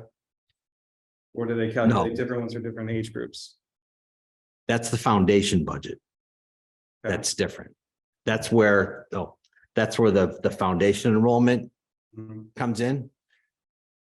But that's different. So that's the foundation Right, budget. that would've been which- slide number 9. That's different than the required local contribution. So the foundation budget is the floor of what communities should be spending. So there are very few districts in the state that are what are called foundation districts, which means their budget is basically at that level. So almost everybody exceeds it, and KP is well above it, and KP is well above it, which is why our chapter 70 is only going up $30 a student. So we're called a minimum aid district. That's why we're $1 billion for education. Well, that's the thing, is like that slide that showed the 10%, the 30%. That's why KP falls into that last bucket, work a minimum aid district, so we're Right. sort of wealthy enough, and going back to the factors, there's the two wealth factors of the formula, which are a property value, the equalized valuation, which is EQV, and then the income, which, you know, the EQV obviously is, it's not real money, you know, it's not like liquid cash that you can access. I mean, just because all the people in town's values are worth, you can't spend it on anything. It's not your money.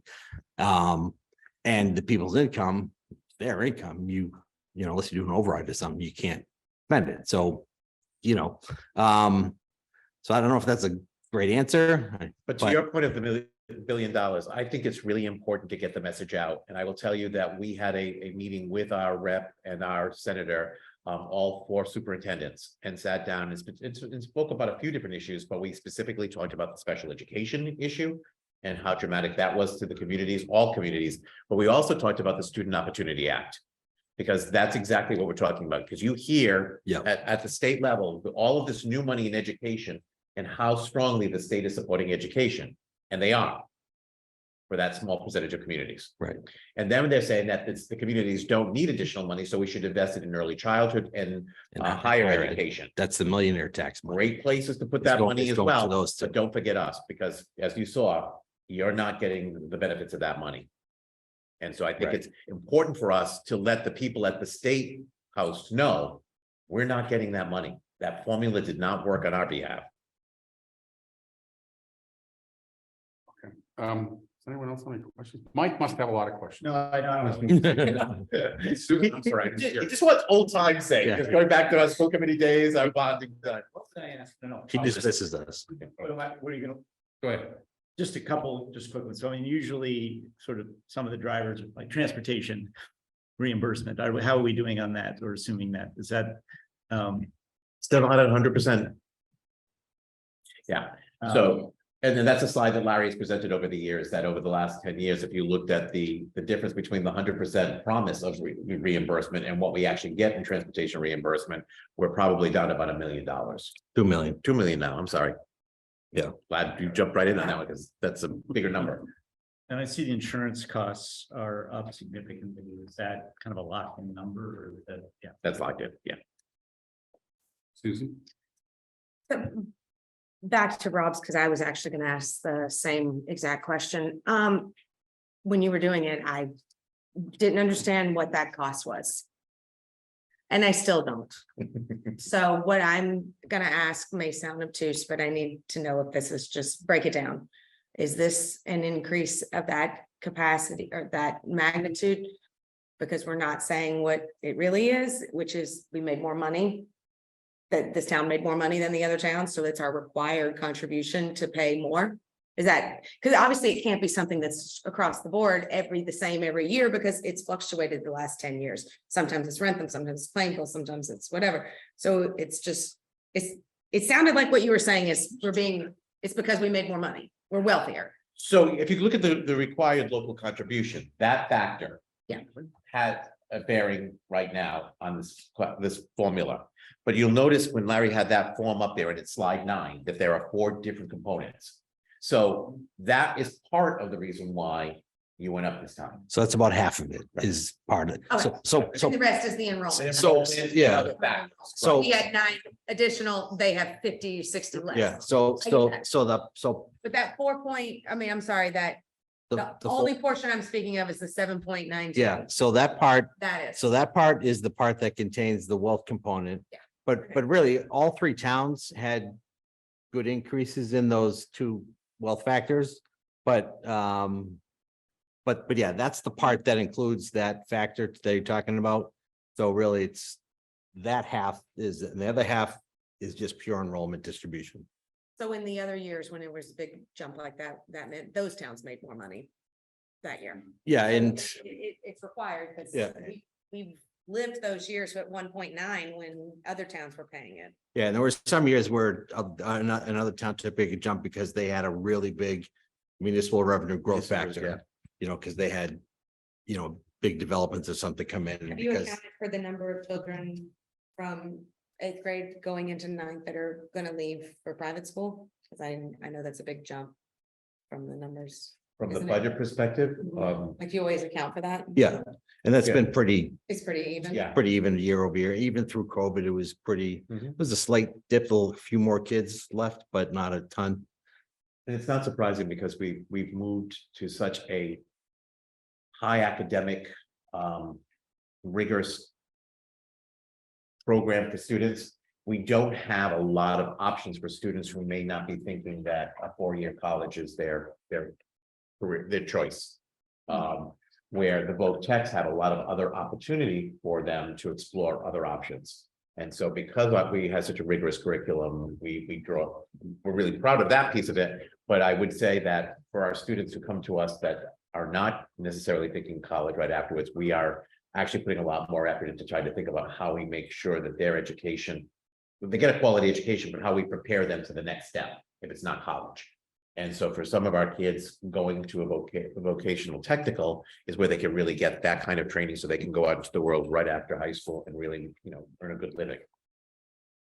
Rob, did you have another question? So I have a comment. It's kind of a mea culpa comment, and unless I completely can't do math. The interesting thing to me is if you break down enrollment and the grand total assessment, Norfolk actually pays less per student than Rentham does. Which I always thought, you know, oh, if we went by the original regional agreement, we'd end up paying less. But it may be the case, but by my math, Rentham is 17,200 per 17,200 per student. And Norfolk $17,077 per student, which. I'll be perfectly honest with you, that's not something we even really look at. I know, but. No, you may be right, I'm just saying, Yeah. Yeah. Because I was always in the crowd that said if it just went by the regional agreement, Norfolk wouldn't get stuck with so much money. And that the state is making us pay more than we should. And it's actually, Maybe, Rentham's paying a little more than we are. maybe not. Larry's gonna go home and noodle on it. no, I mean, the one thing is if you went back or if you switched to a pure enrollment based formula, so you allocated by enrollment from the first dollar, it's Plainville would be the one that would get whacked. Mhm. Their assessment would go up a lot Right. and Norfolk and Rentham would go down, obviously, because it's zero sum. So, yeah, but you're probably right about that part, but it probably varies from year to year too as well. Paying more whacked by this issue than we are, as it stands right now, per student. And they had a huge drop in students. Like, we don't have to go into it that deep. Possible. And I went to We'll take- smile and nod at you that I way. want you to go back when we had the program, the vocational program. exactly, We actually comprehensive spent high time school. in academic. There's some of our neighboring communities have comprehensive high schools where they have some really great other options to explore other than the AP classes. We have a phenomenal number of AP classes, a phenomenal number of students taking AP classes. And now we've been working with local colleges and we have 7 of our high school teachers who are also adjunct professors at Middlesex Community College. And so they're teaching classes during the day that are actually giving a college credit to some of our students, and they're getting a college transcript to transfer rather than AP. So we're really, there's so much, you know, when we have those slides about things that we, you know, and I know Dr. Lottie did that. There's so much I would love to share with you, and because you have so much to be proud of in your schools. I wish I could take any credit for it, but you have an incredibly talented staff of people that I'm going to miss terribly. But they have done a phenomenal job of educating your children. And quite honestly, you should be very proud of that piece of it. Unfortunately, this year it's going to cost you a little bit for that education. But in the end, I think value added. When I see the colleges that our students can get into, when I see the trajectory that moves forward, when I talk to graduates that come back, our students are doing incredibly well. And I've been criticized for saying this a couple of times, but I always still say it anyway. In my opinion, your students are getting a private school education at a public school price. Nothing better out there for them. Thank you. Anyone else have any more questions? Thank you very much. Always a pleasure. Thank you. Thank you. Thanks. Have a good night and have a good retirement. We'll see you at town meeting. Yes, indeed. Well, so is there anything else? Where are we? We are gonna, You need me here for voting? we're not gonna do any voting. Minutes. Well, minutes. Do you- We'll have a forum for minutes, so, yeah. Our next item on the agenda is a budget update and hear from Chief Kinney on fire department issues or budgets. So I would defer, based on you, Chair, let Chief King do his synopsis. You give a quick budget update, I think. All right, fine. Go ahead. Yeah, so, for me, I don't have a big presentation. You know, where our budget is, for this year. You know, we went back to the drawing board as well, like all the other, departments. You know, I met with my staff to try to make sure, and similar to Ingrid, you know, we look at what our, core programs are.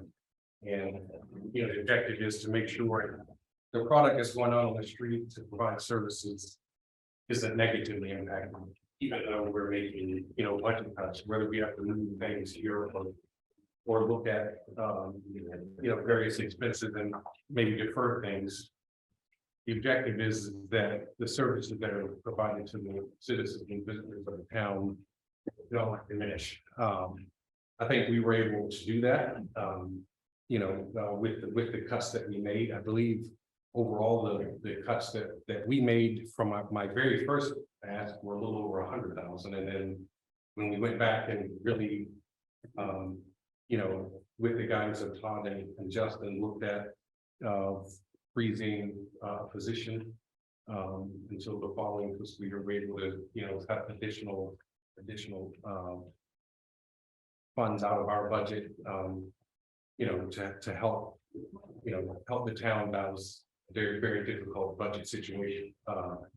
You know, I spoke with my staff, and spoke with my union about the process and also how, you know, the town's in a tough budget situation. And, you know, they're aware of where things are and what we needed to do to, you know, try to help, you know, be a part of the team, you know, taking some adjustments, making some adjustments and deferring programs or deferring things that, you know, to another year to make sure that, you know, the town can provide all the service to the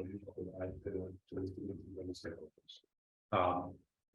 So I believe my original ask was shade above 2.5 million, and I know what we cut down to now is 2.5, and that allows us to, you know, again, the product that goes out on the street, is it going to be negatively impacted? We were able to look at things very detailed, like our PPE budget. You know, we went through each member to make sure that, or to look at where they stand with what they have for PPE and client sets, and you know, we're able to cut that number in half. And we looked at our office supplies, we reduced that, we reduced our equipment budget. Also, one reason we're able to do that is because of the town's commitment and ARPA funds replacing an engine. So with that being the case, obviously the new engine comes with a lot of new stuff. So we were going to look at that and cut that by $10,000. So anywhere we could make shades or cut things, we did. And obviously the bigger of them being freezing the firefighter position and all the costs that come with that. But again, as I said, you know, in working with my staff and the personnel, you know, my objective was to make sure that the services that, you know, go out to the street and go out to the citizens weren't negatively impacted. You know, obviously it's not ideal. It's going to be challenging. And, you know, we're going to have to make some adjustments along the way, but, you know, we feel pretty strong that we'll be able to deliver the services that the citizens have grown accustomed to, and the exemplary level of service that we do provide. You know, we feel like we'll be able to do that, and with the cuts that we have made. So main service impact is the one position you're not gonna fill. Is there any specific other things you could name that might be limited or reduced? Like service wise or program wise? We deferred, looking at some, software upgrades that would help us, manage our human resources side of the house in terms of, you know, scheduling and filling shifts and callbacks and those kind of things. You know, the good thing is that helps us too, is that we did our agreement with the company to handle our EMS billing. You know, has helped because it reduces some of my IT expenses. For example, because as a part of that contract, they take care of the laptops that are used in the apparatus as well as the software. So it ends up reducing costs from that standpoint. So that's something we're able to look at. Another thing that is changing is our radio box agreement coming up this year. We're going to defer, but they're stopping supporting the current setup of that. And quite honestly, you know, that's one of the areas where, you know, we'll be looking to do something different anyway, because the customer service has been so awful.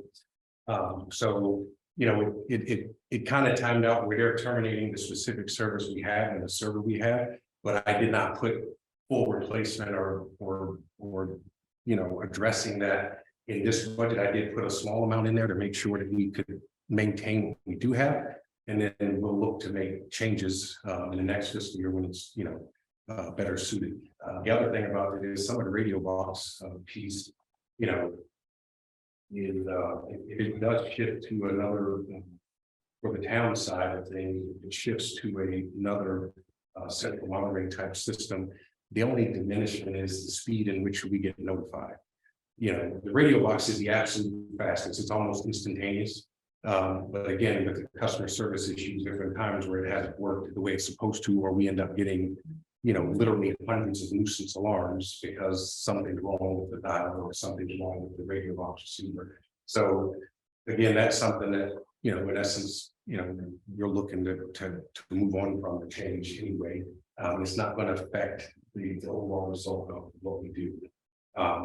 You know, service wise, we left our EMS operating expenses the same, even though we did look at the trend. And initially, I wasn't going to cut that because we hadn't used every penny of that budget. But I also looked at the cost of our supplies and everything are going up. So I didn't feel right about cutting that, even though my actuals, you know, I don't have my actuals from 23, but for the previous 2 years, we didn't use that full 30,000. I left it at 30,000 after, you know, looking at that information because, you know, the cost of our drugs are going up, the cost of our, you know, light PPE, if you will, or masks and things of that nature that we use on every medical, they're going up, you know, not drastically, but they're going up enough that, you know, we're probably incrementally going to be right on the cusp of that 30,000. So, you know, in terms of programs, there's nothing that is, another program we're deferring is, we did our Knox-Fox program with the seniors, and it kind of kicked off stronger than what I anticipated. And what we originally put in the budget is funding to add another layer of security into that system for the apparatus. But again, that's something that can be deferred. Susan and Jonathan. Yeah, I don't have a question. I just wanted to say thank you for your presentation or your conversation. And I'm sorry to skip out on you. I apologize. I will catch it on YouTube so that if I have any questions. Okay, great. I'll see you next. Bye. Kiara, you're able to stick around, correct? Yes, I can stay. Thank you. I can dial back in. We're fine in terms of if you can, but I think we're fine. Thank you. Thank you, John. Thank you. Thanks. I'm not honest. Anyone else with the chief? Great, thank you. Once they run through the budget update, made you sit through the schools, so, go ahead. Yes, David, I plan to give a better presentation next week, but I'll just give you a quick synopsis of what he said last night, the select board. One, the school committee did vote for a $60,000 reduction. We found some additional cuts in our departmental budgets. So we are at a $902,000, $902,215 deficit. And so last night, had a recommendation to the board and the board gave us some sort of directive there. I think what we'll do is we will utilize ARPA funds and free cash to balance that deficit. And we will use $744,000 in ARPA funds and then $159,215 in free cash to balance the budget. Next week, what I'll plan on doing is I'll give you a spreadsheet of the reductions and we'll have a general packet of expenditures and so forth for the advisory committee to take a look at that. So next week, our intention is to get that presentation and then vote on the outstanding items. Yes. Primarily in the budget. There are some other ones, but that's. Well, yeah. Blair could not come tonight. He's coming next week. He'll be here next week. Yeah, so he'll go out. And Eric is gonna send around the list of the warrant articles that we have there outstanding. Or know what we're voting this week. Okay. Can anyone think of anything that we needed to hear about? So So that we make sure, yes, go ahead. I just have one question. So the Sure. difference from where we were before to this 903 number is 100 and, It was a $1.1 million deficit that we had before, so it's about 100, it was like 191. and 60K came from the schools, 100 from fire. No, 40 from fire, that's why I had very come for DPW, they had another DPW position. Okay. A Brown's position. That's Okay. It's being frozen. Okay. And those are the three main chunks for that additional. Yeah, and the library, the children's librarian position. That was as well. Okay.